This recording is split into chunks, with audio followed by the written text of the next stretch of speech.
Today, we're diving into a fascinating book, The Psychology of Money by Morgan Housel.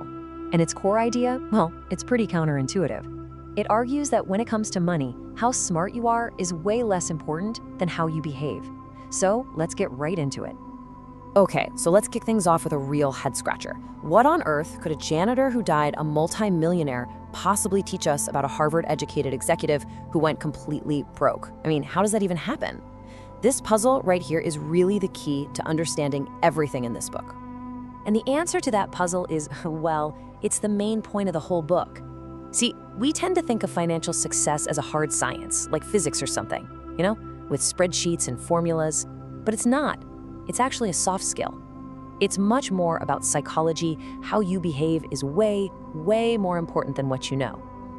Your behavior is the real engine of your financial life, not your degree. Now, to really drive this point home, let's look at the two guys from that puzzle we just talked about. Their stories, I mean, you couldn't make up a better example of this principle in action. So, on one hand, you've got Ronald Read. He fixed cars for a living, swept floors at JCPenney, a totally humble, quiet life. And on the other hand, you've got Richard Fusconi, Harvard MBA, big shot executive at Merrill Lynch. If you were a betting person looking at their resumes, who would you put your money on? It's Fusconi, right? No contest. But get this, when Ronald Read, the janitor, passed away, he left behind an estate worth $8 million. Yeah, $8 million. You can imagine the people who knew him were just floored. They had no idea. How is that even possible?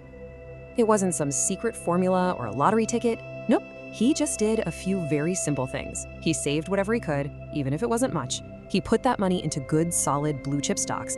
And then, and this is the absolute key, he just waited. For decades, he just let the magic of compounding do its thing. Meanwhile, Richard Fusconi, the Harvard MBA, did the complete opposite. He got a taste of success and went all in. He took on massive debt to fund this crazy, extravagant lifestyle. We're talking a mansion that cost $90,000 a month just to maintain. So when the 2008 financial crisis came crashing down, all that debt, all that leverage just wiped him out. He went bankrupt. So you see, the difference between these two men had nothing to do with intelligence or education. It was all about behavior. Ronald Read's simple patience completely crushed Richard Fusconi's leveraged greed. It's a perfect real-world example.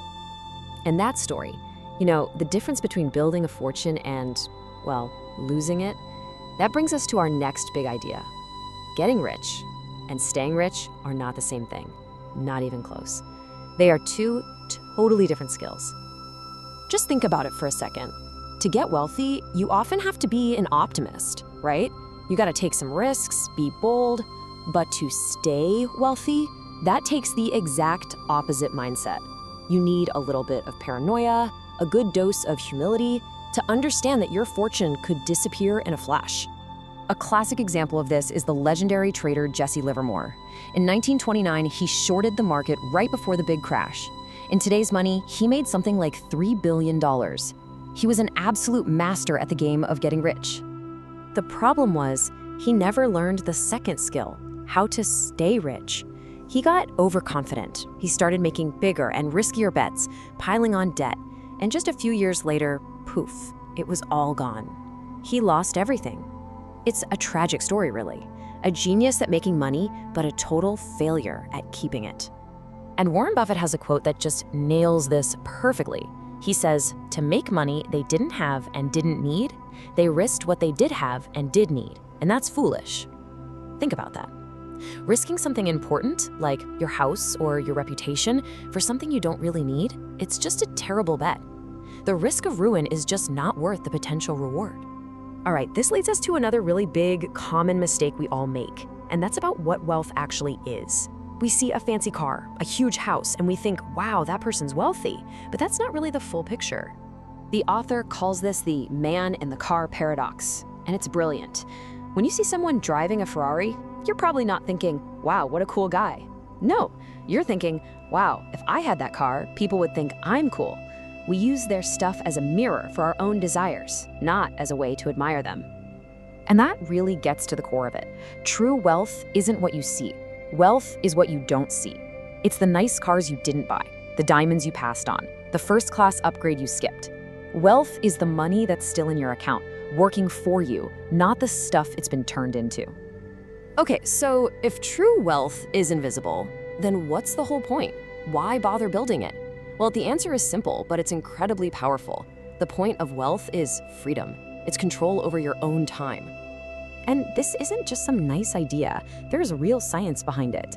A psychologist named Angus Campbell did this big study and found that the single biggest predictor of happiness, it wasn't how much money you made or how big your house was, it was simply having a strong sense of control over your own life.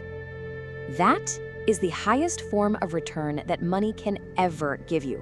Not Lamborghinis, not Rolexes. It's the ability to wake up in the morning and say, you know what? I can do whatever I want today. That's the real dividend. I mean, think about what that really means. It's the ability to do what you want, when you want, with who you want, for as long as you want. That right there is absolutely priceless. It means you can change careers, wait for a better opportunity, or handle a medical emergency without breaking a sweat. That freedom, that's true wealth. So let's wrap this up. How do we take all these stories and ideas and actually apply them? What are the big takeaways here from mastering this whole psychology of money thing? Okay, here are the core principles, boiled down. Number 1, your behavior is way more important than your smarts. Number 2, just surviving is a hugely underrated skill. You have to stay in the game long enough for your money to grow. 3, the ultimate goal of wealth isn't stuff, it's freedom. 4, don't aim to be perfectly rational, aim to be reasonable. You're more likely to stick with a plan that's good enough than a perfect one you'll abandon. And finally, always have room for error. Life will throw you curveballs. So I want to leave you with one final question to think about. We all have these stories we tell ourselves about money, what it is, what it's for, how to get it. So after everything we've talked about today, what's one story about money that you might need to change for yourself? Something to chew on. Thanks for joining me.